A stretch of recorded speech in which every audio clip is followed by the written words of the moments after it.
Hello, ഇന്നത്തെ കഥയിലേക്ക് എല്ലാവർക്കും സ്വാഗതം. ചാനൽ ആദ്യമായിട്ട് കാണുന്നവരാണെങ്കിൽ ഒന്ന് സബ്സ്ക്രൈബ് ചെയ്തിട്ട് ലൈക്ക് ചെയ്യണേ. അങ്ങനെ ജാനകിയും വാസുവും അതുപോലെ ആരതിയൊക്കെ ഇരിക്കുന്ന സമയത്താണ് ജാനകിയുടെ ഫോണിലേക്ക് ദല്ലാൾ കോൾ ചെയ്യുന്നത്. അപ്പോൾ അയാൾ ചോദിക്കുന്നുണ്ട്, മാഡം കല്യാണം ഉറപ്പിക്കാൻ വേണ്ടിയിട്ട് അവരങ്ങോട്ടേക്ക് വരട്ടെ എന്ന് ചോദിക്കുന്നു. നിങ്ങളാണെങ്കിൽ ഇതുവരെ മറുപടിയൊന്നും തന്നിട്ടില്ല. അത് കേൾക്കുന്ന സമയത്ത് ജാനകി ആകെ ഡെസ്പായിട്ട് ഇരിക്കുകയാണ്, മറുപടിയൊന്നും പറയാനില്ലാതെ. അപ്പോൾ ദല്ലാൾ ചോദിക്കുന്നുണ്ട്, അവരോട് ഞാൻ എപ്പോഴാണ് വീട്ടിലേക്ക് വരാൻ പറയണ്ടേ? ജാനകി മറുപടി ഒന്നും പറയാത്തത് കേട്ടപ്പോൾ ദല്ലാൾ വീണ്ടും ചോദിക്കുന്നുണ്ട്, മാഡം നിങ്ങളുടെ മകനും മകൾക്കും ഈ കല്യാണത്തിന് താല്പര്യമുണ്ടല്ലോ അല്ലേ? അത് കേട്ട സമയത്ത് ജാനകി പറയാണ്, മോൾക്ക് ഇഷ്ടം തന്നെയാണ്, മോനാണ് ഇതുവരെ അഭിപ്രായമൊന്നും പറയാത്തത്. അപ്പം അയാൾ പറയാണ്, ഒന്ന് ചോദിച്ചിട്ട് പറയൂ മാഡം. പയ്യൻ്റെ വീട്ടിൽ നിന്നും സമ്മർദ്ദം ചെലുത്തിക്കൊണ്ടേ ഇരിക്കുകയാണ്. ആ പെൺകുട്ടിക്കാണെങ്കിൽ സിദ്ധാർത്ഥിനെ വല്ലാതെ ഇഷ്ടപ്പെട്ടു. അതുകൊണ്ട് ആ വീട്ടുകാർ ഒരുപാട് നിർബന്ധിക്കുന്നുണ്ട്. അത് കേട്ട സമയത്ത് ജാനകിക്ക് ഒത്തിരി സന്തോഷമാവുകയാണ്. അവർ പറയുന്നുണ്ട് ദല്ലാളിനോട്, ശരി എന്നാ ഞാൻ മോനോട് ചോദിച്ചിട്ട് ഉടനെ തന്നെ തിരിച്ചു വിളിക്കാം. അപ്പോൾ ദല്ലാളും പറയാണ്, ശരി മാഡം, എത്രയും പെട്ടെന്ന് ചോദിച്ചിട്ട് മറുപടി തരിക. കാരണം ഇത്രയും നല്ലൊരു ബന്ധം ഇനി നിങ്ങൾക്ക് അന്വേഷിച്ചാൽ വേറെ കിട്ടിയെന്ന് വരില്ല. ജാനകി ചെറിയൊരു കൺഫ്യൂഷനോട് കൂടി തന്നെയാണ് കോള് കട്ട് ചെയ്യുന്നത്. അതിനുശേഷം ആരതിയോട് സിദ്ധാർത്ഥ് എവിടെയെന്ന് ചോദിക്കുന്ന സമയത്ത് അവൻ മുറിയിലുണ്ടെന്ന് പറഞ്ഞിട്ട് ആരതി പോയിട്ട് അവനെ വിളിച്ചു കൂട്ടിക്കൊണ്ട് വരികയാണ്.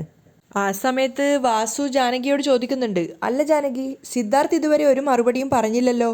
ഇനി അവൻ്റെ മനസ്സിൽ വേറെ ആരെങ്കിലും ഉണ്ടായിരിക്കോ? അത് കേൾക്കുന്ന സമയത്ത് ജാനകി പരിഭ്രമത്തോടെ പെട്ടെന്ന് തന്നെ പറയുന്നുണ്ട്, ഏയ് അങ്ങനെയൊന്നും അവൻ്റെ മനസ്സിൽ ആരുമില്ല. അവൻ ഈ പെൺകുട്ടിയെ ഉറപ്പായിട്ടും ഇഷ്ടപ്പെടും. അപ്പോഴേക്കും ആരതി സിദ്ധാർത്ഥിനെ വിളിച്ചു കൂട്ടിക്കൊണ്ട് അവിടത്തേക്ക് വന്നിട്ടുണ്ടായിരുന്നു. സിദ്ധാർത്ഥിന് കാര്യം മനസ്സിലായിട്ടുണ്ടായിരുന്നില്ല. അതുകൊണ്ട് അവൻ എല്ലാവരോടായിട്ട് ചോദിക്കുകയാണ്, എന്താ അമ്മേ, വിളിച്ചിരുന്നോ? അപ്പോൾ ജാനകി പറയുന്നുണ്ട്, ആ ദല്ലാളിപ്പോൾ വിളിച്ചു വച്ചതേ ഉള്ളൂ.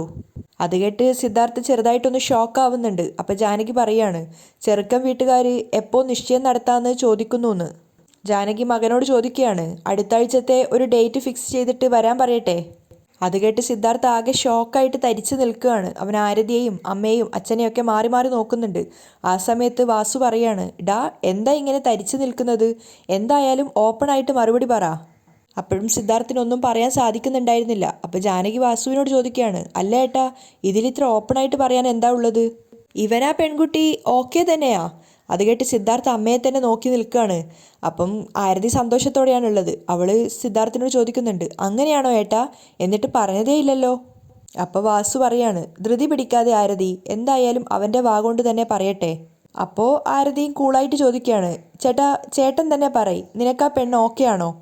നീ ഓക്കെ പറഞ്ഞാലേ അവരെൻ്റെ വിവാഹത്തിന് സമ്മതിക്കുള്ളൂ എന്നാ പറഞ്ഞിരിക്കുന്നേ. ആ സമയത്ത് സിദ്ധാർത്ഥ് പറയാണ്, ദേ നോക്ക്, നിനക്ക് ആ പയ്യനെ ഇഷ്ടപ്പെട്ടെങ്കിൽ നീ അയാളെ വിവാഹം കഴിച്ചോളൂ. നിനക്ക് വേണ്ടി ആ പയ്യനോട് ഞാൻ വേണമെങ്കിൽ സംസാരിക്കാം. പക്ഷേ തൽക്കാലം എനിക്കിപ്പോൾ വിവാഹം കഴിക്കാൻ ഉദ്ദേശമില്ല. അത് കേട്ട് ആരതിയും ജാനകിയും വാസുവും ഒരുപോലെ ഞെട്ടിത്തരിച്ച് നിൽക്കുകയാണ്. ആ സമയത്ത് ജാനകി മകനോട് പറയുന്നുണ്ട്, സിദ്ധു, ആ പയ്യൻ്റെ അനിയത്തിയെ നീ വിവാഹം കഴിക്കാൻ സമ്മതിച്ചാലേ ആ പയ്യൻ ആരതിയെ വിവാഹം കഴിക്കുള്ളൂ. സിദ്ധാർത്ഥിനത് മനസ്സിലായിട്ടുണ്ടായിരുന്നെങ്കിലും അവൻ ആരതിയോട് പറയുന്നുണ്ട്, ആരതി സോറി, എനിക്ക് ആ പെൺകുട്ടിയെ വിവാഹം കഴിക്കാൻ സാധിക്കില്ല. ആരതി ശരിക്കും ഷോക്കായിട്ട് നിൽക്കുകയാണ്, വാസുവും ജാനകിയും ഒക്കെ തന്നെ. ആ സമയത്ത് സിദ്ധാർത്ഥ് പറയുന്നുണ്ട്, നിനക്ക് ആ പയ്യനെ ഇഷ്ടപ്പെട്ടത് കൊണ്ട് ഞാൻ ആ പയ്യനെ കൺവിൻസ് ചെയ്ത് നിനക്ക് ആ പയ്യനെ തന്നെ വിവാഹം കഴിക്കാനുള്ള അവസരം ഞാൻ ഉണ്ടാക്കാം. ഞാൻ കാരണം നിന്റെ ജീവിതം നശിക്കണ്ട. അപ്പോഴേക്കും വാസു ഇടയിൽ കയറുന്നുണ്ട്, ഡാ എന്താ ഇത്? അച്ഛാ മിണ്ടാതെ നിൽക്ക് എന്ന് പറയാണ് സിദ്ധാർത്ഥ്. അതിനുശേഷം ജാനകിയോട് പറയുന്നുണ്ട്, അമ്മേ, അടുത്ത ആഴ്ച ആരതിയെ പെണ്ണ് കാണാൻ ആ പയ്യനോട് വരാൻ പറയും. അവനോട് ഞാൻ നേരിട്ട് സംസാരിച്ച് ഈ വിവാഹത്തിന് സമ്മതിപ്പിക്കാം. എല്ലാവരും ആകെ നിരാശയോടെ നിൽക്കുന്ന സമയത്ത് സിദ്ധാർത്ഥ് വാസുവിനോട് പറയുന്നുണ്ട്, അച്ഛാ ദയവ് ചെയ്ത് എനിക്ക് വിവാഹം വേണ്ട, ദയവ് ചെയ്ത് എന്നെ ഫോഴ്സ് ചെയ്യരുത്. Don't mistake me please.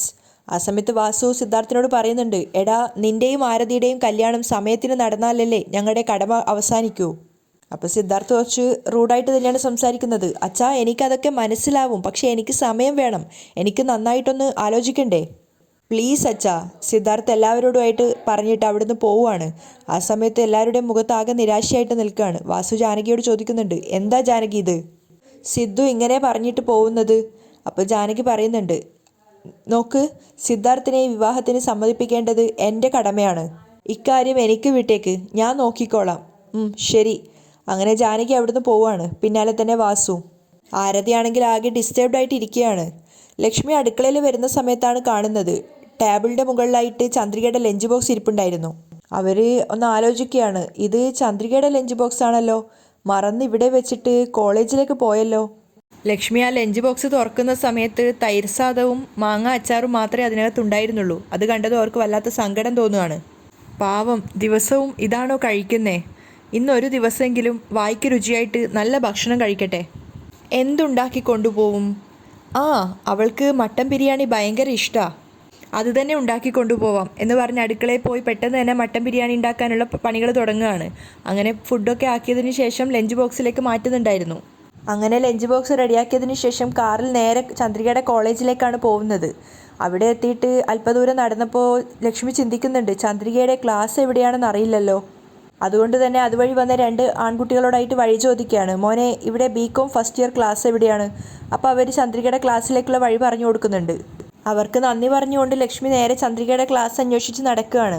അങ്ങനെ കുറച്ചു നേരം മുന്നോട്ടേക്ക് പോയപ്പോഴേക്കും ചന്ദ്രിക ഒരു ക്ലാസ്സിൽ ഇരുന്നിട്ട് അവിടെ വെച്ച് എഴുതുന്നതായിട്ട് ലക്ഷ്മി കാണുന്നുണ്ടായിരുന്നു. കുറച്ചു നേരം മകളെ തന്നെ അവർ വാത്സല്യത്തോടെ നോക്കിയിരിക്കുകയാണ്. ചന്ദ്രികയാണെങ്കിൽ ലക്ഷ്മി വന്നതൊന്നും അറിഞ്ഞിട്ടുണ്ടായിരുന്നില്ല. അതുകൊണ്ട് തന്നെ അവളുടെ ജോലിയിൽ മുഴുകിയിട്ട് എഴുതിക്കൊണ്ടേ ഇരിക്കുകയാണ്. ഒരുപാട് നേരം ചന്ദ്രികയെ തന്നെ നോക്കി ലക്ഷ്മി നിൽക്കുന്നുണ്ടായിരുന്നു, മകളോടുള്ള ആ ഒരു വാത്സല്യവും സ്നേഹവും ഒക്കെ കൂടെ. അതിനുശേഷം അവർ ക്ലാസ് മുറിയിലേക്ക് കയറി വന്ന് ചന്ദ്രികയുടെ തൊട്ടടുത്ത് നിന്നപ്പോഴാണ് ചന്ദ്രിക തിരിഞ്ഞു നോക്കുന്നത്. അമ്മയെ കാണുന്ന സമയത്ത് ചന്ദ്രിക ആകെ ഒന്ന് ഞെട്ടുകയാണ്.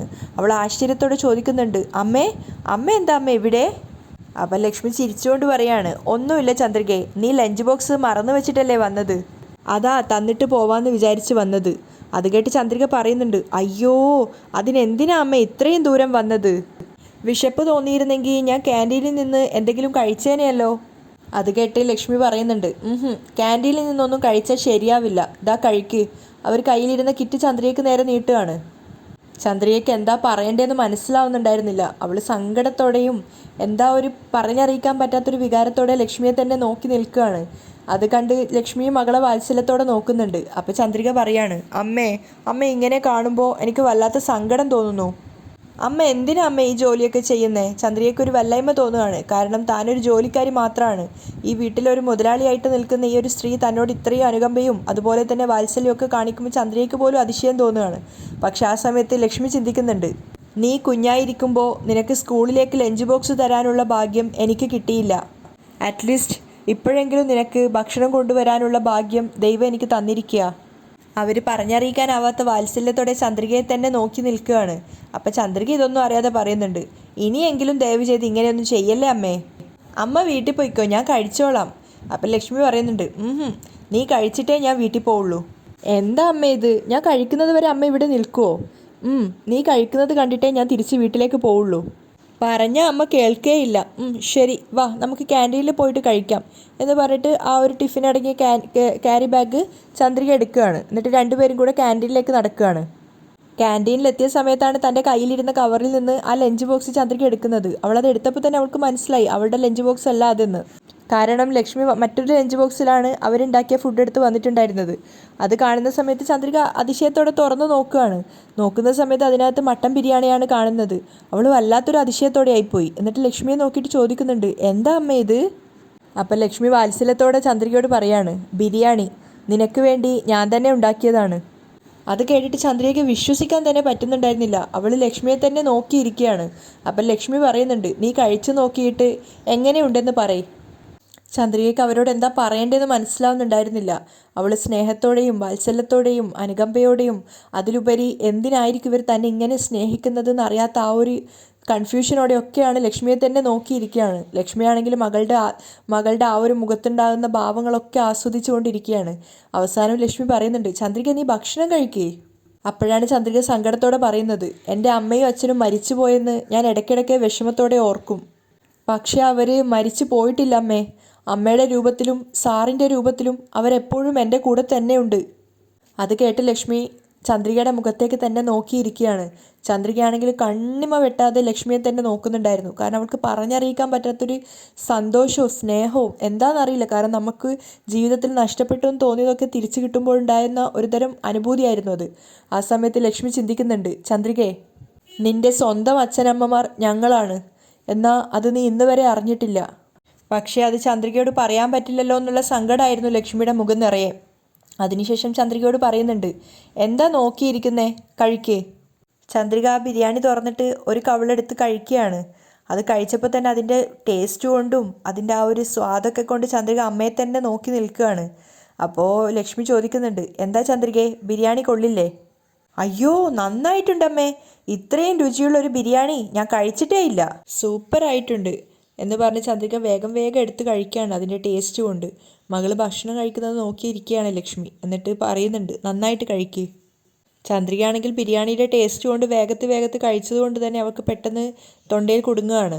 അപ്പോൾ അവളിങ്ങനെ എക്കിളെടുക്കുന്നുണ്ടായിരുന്നു. വേഗം തന്നെ ലക്ഷ്മി വെള്ളം എടുത്തിട്ട് ചന്ദ്രികയ്ക്ക് കുടിക്കാൻ കൊടുക്കുന്നുണ്ട്.